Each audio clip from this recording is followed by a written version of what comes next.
I'm Jerry Purvis with StarHerald.com, and welcome to another edition of Table Talk. Our guest today is Tony Kaufman, Mayor of Gering. Thank you for joining us today, Tony. Thanks for having me. Okay.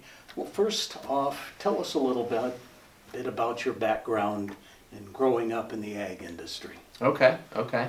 Well, I grew up on a ranch north of Cheyenne. Lived there until the late 90s.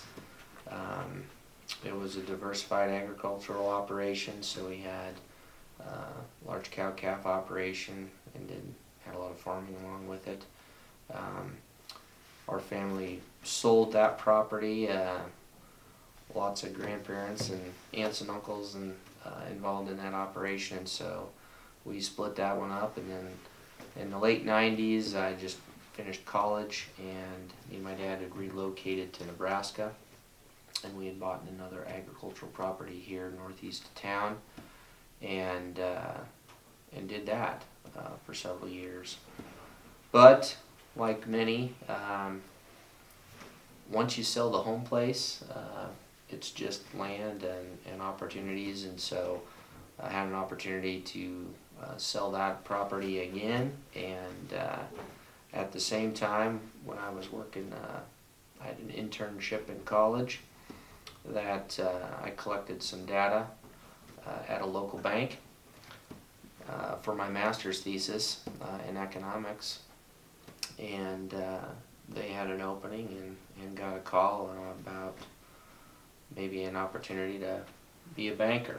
And so by that time I was married, and me and my wife liked the area and thought this might be a place we wanted to be for a while, and so we explored that opportunity, and I've been at Platte Valley Bank ever since. So that's a little brief background on kind of how that came to be. And we still dabble in ag from time to time, but right now we're having public service, and my wife's a teacher at Scottsbluff Longfellow Elementary, and I work at the bank.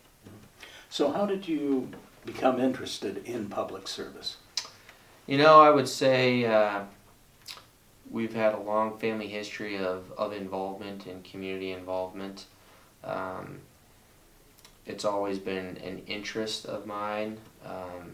However, really didn't take it maybe heightened to another level. I was approached by several businessmen and business leaders in the community probably 6 years ago to really consider running for an office, and so we talked about it as a family and made the decision that maybe the timing was right, and we would try that out and see how it went. And at the same time, though, visit with the employers and make sure, because if you're going to do something right, you got to make sure that you have the time to invest and make sure it's done right.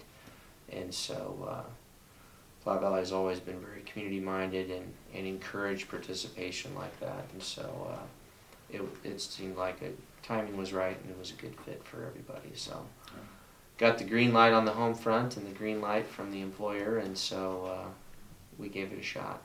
So Gering Mayor was your first run at public office? It was, yes. Okay, what was it that intrigued you about that position? Well, I think, in communities like ours and many across the country, we see a glimpse of politics at the national level in the media every day. But there is a huge difference between federal politics, state politics, county politics, and then getting down to city and municipal politics. Everybody has their roles. They all fit together and blend together, but there's different purposes all through those different chains.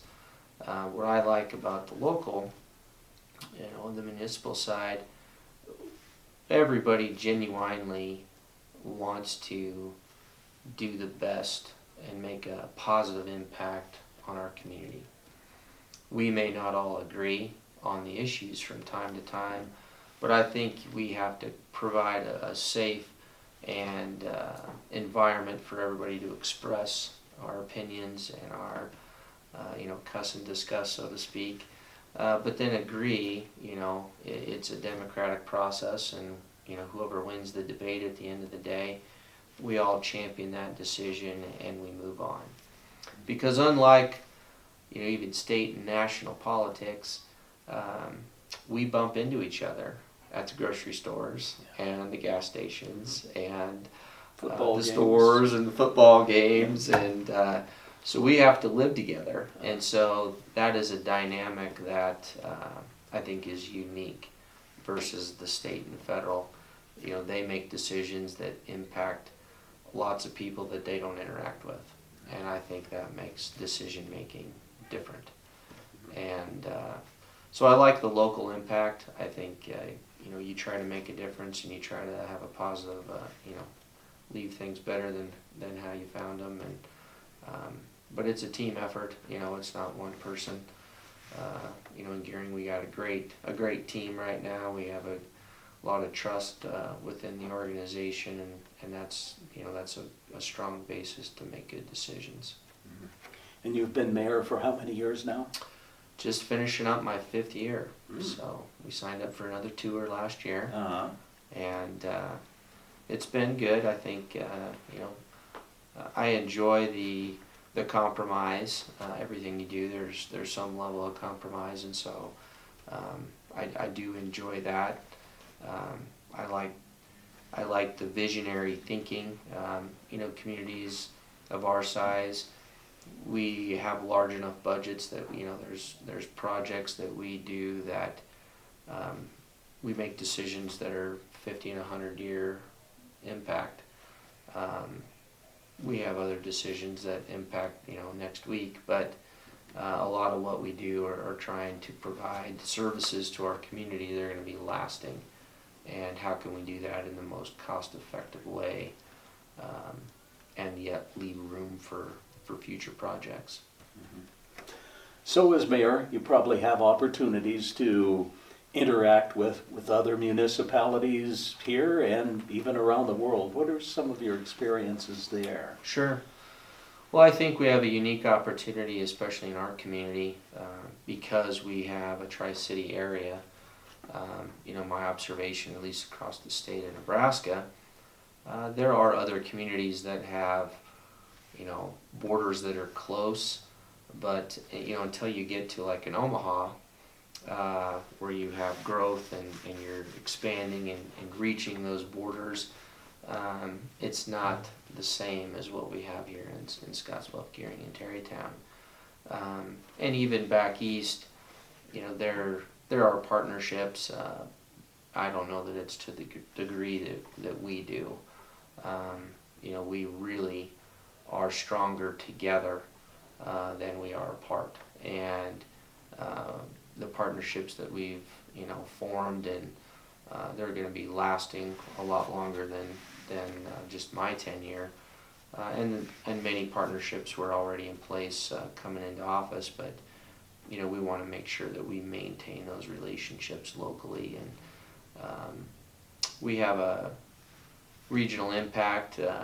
Scottsbluff and Gering, we have we're the larger input hub for the region, and so we have a lot of businesses that are based here, and that provides opportunities for us that other communities in the Panhandle may or may not get. And so we do need to make sure that we're mindful of how we impact others in the region, because they directly are tied to us. And so we just need to be mindful of those relationships, and I think our staff does that very thing. We help a lot of communities out with their utilities or their water. There are positions within the municipalities that are difficult to fill at times, and other communities have gaps from time to time, and so our staff's been very good about lending a helping hand when needed, and those don't always catch the paper or fly under the radar when we help other communities like that, but those are important components. And our public safety components, our public safety agencies, work very well with all of our other neighboring agencies, and they do a great job serving our community and extended communities. So does Gering share some of the same challenges as other cities in the state, or are we unique to a certain extent, or what? No, I think, we've been very active at the state level, and we have opportunities to network with other elected officials and staff from across the state. We're no different than any other community. There are certain things that not every community has a landfill. Those facilities are getting more and more scarce, but they're needed facilities. They're all becoming more regional, which is the direction we're heading. So it's everybody has issues and challenges. It's just what's the hot topic might not all be at the same time. But right now, truthfully, housing is a concern. Workforce development is a concern, and we need to continue to work on those initiatives as we go forward. And we have some good initiatives that are in the works to hopefully start battling some of those fronts. Mm-hmm. So what are some of the strong points that makes the city successful? Definitely our partnerships, but the success of any organization, I think, really boils down to its people. Especially in Gering, we've really been able to attract a strong staff, and we've established a good culture within the organization to hopefully culture and nurture and bring and develop those people up. If you have a staff that want to be there and want to work for your organization, then you start to impact the services, and you start performing and providing services at a higher level. And I think we're doing all of those things. Sometimes the decisions that are made or impacts are not favorable to everybody, and that's just the reality of life.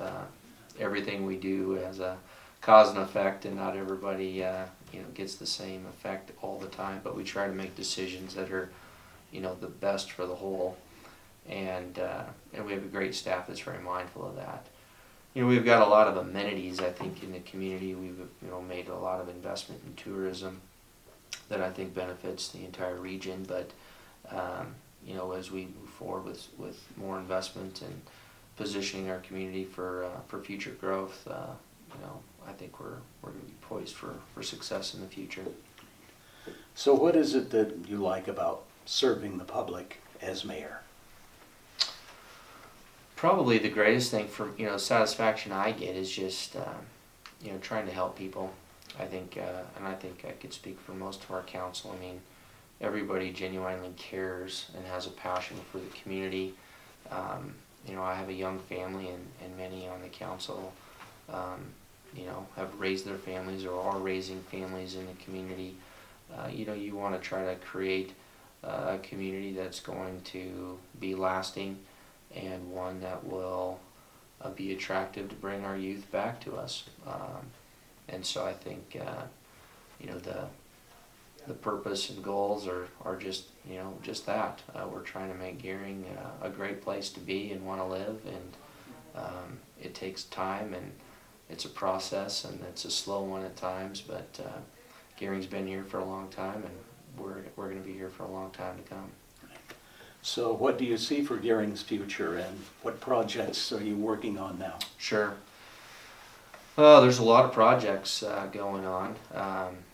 We've identified, and we've kind of talked about them a lot lately, but as we have become healthier internally, gives us more time to focus on the issues that are pressing.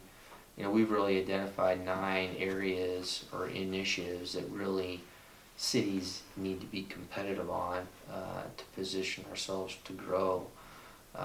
It's difficult and challenging to have the resources to invest in all those initiatives at the same time, but our community has done very well, I think, or has made a very strong effort to do that. we couldn't do some of these initiatives without the partnerships with our sister cities, Scottsbluff and Terrytown, and the county. But everybody's on the same page and moving those forward. Economic development is obviously at the forefront of that. We really made an investment in the community with our business industrial park, and having space that is zoned and ready to go and annexed into the community cuts a lot of time off of the process for businesses that are looking for expansion opportunities. Along with that, we've really gone through and are in the process and really the final stages of finalizing our comprehensive plan, which really hadn't been looked at since the 1980s. We had an update in the 90s, but it really wasn't a comprehensive overhaul of that document. We've had great community participation in that as we've rolled that out. That's allowed us to take a look at our TIF procedures and policies, our zoning, and a lot of our codes that have been drastically outdated, and really we've needed to deregulate, and we've really made a focus on deregulation in the economic development world to position our city to be more attractive to developers and businessmen and women. And so I think as we continue to roll those changes out, which will be finished up here in the next probably 60 days, we'll be positioned well for the future going forward. 2018, Gering was labeled the safest city in the state, a title which our first responders are definitely very proud of, and I think they do a great job keeping the community safe. We've got very strong departments, with our police department and our fire departments being volunteer-based, but we're one of the better in the state. So we do a great job there keeping our communities safe. Tourism, we've touched on that with the addition of the stadium, and the Pioneers have been a great addition. Our park and rec system is really first class. We've got a great park system, and that really funnels together well and meshes well with our tourism, because our Five Rocks amphitheater area ties right in with a lot of what we try to do for the community. So a lot of initiatives that we're working on. Infrastructure is also a huge concern. There's been spent a lot of time looking into funding sources and past funding sources for these types of investments. Over the last 20 years, through the past administration, federal administrations, a lot of programs have sunset. And I don't know that people recognize how those funding come to be, but as programs sunset, costs get shifted. And costs get shifted to the state because the funds dried up from the feds to the state, and so the state needed money, and so it dries up to the cities. And so a lot of those costs get shifted or just are eliminated. We've had a lot of unfunded mandates that have come down through our water systems over the years, and those have been costly updates that we've just had to fund out of pocket. And so when you fund some of those initiatives, and which we have to do to keep our people safe and do the things we need to do to be compliant with Fed and state regulations, but it takes money out of buckets that maybe we could use for other investment opportunities for the community. So infrastructure is a concern. We've got a great team in our utilities, in our water departments, in our street departments. We're constantly looking for opportunities to reinvest and make our infrastructure better. And really one of the last ones is our environmental services. We have an aging landfill facility that's a regional facility, and we're working with our partners to work on that. And so we should have a plan hopefully within the next probably 6 months. I would hope that we'd be further along in that process, but we got about 6.5 years of life left on our existing facility, and it takes about 4 to 5 years to permit. And so we're getting down there in the timeline that we need to start making some decisions and move that project forward. And so we'll continue to work on those initiatives. But those are some of the few things that we're working on, and we've got a few key positions that we still need to fill and look forward to as we go forward. But like I said, we've got great people, we got great team leaders, and we're positioning ourselves for the future. Okay, so overall, the prognosis is what? I think Gering's in a great spot. We're trying to position ourselves to grow and position ourselves for opportunities, and I think we're doing the things that we need to as a community to position ourselves. On an education is another front. Our recent bond issue and investment in the high school. What a legacy that we're leaving there to invest in our education like we have, and even extended community. Scottsbluff did the same. Our community college system has made a huge reinvestment.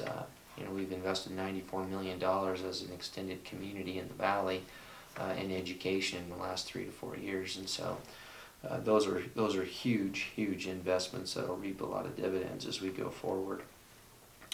So I see great things as we go forward, but it's a lot of hard work and takes a lot of people behind the scenes to keep the wheels moving. And again, we got a lot of great people, and we got a lot of people that care and are passionate about our communities, and that's really what it's all about. And if we stay focused on those things, Gering and Scottsbluff and Terrytown will be very successful as we go forward. Thank you much for joining us today. Thanks for having me. Mm-hmm. We've been talking with Tony Kaufman, Mayor of Gering, and I'm Jerry Purvis for StarHerald.com, and thank you for joining us on another edition of Table Talk.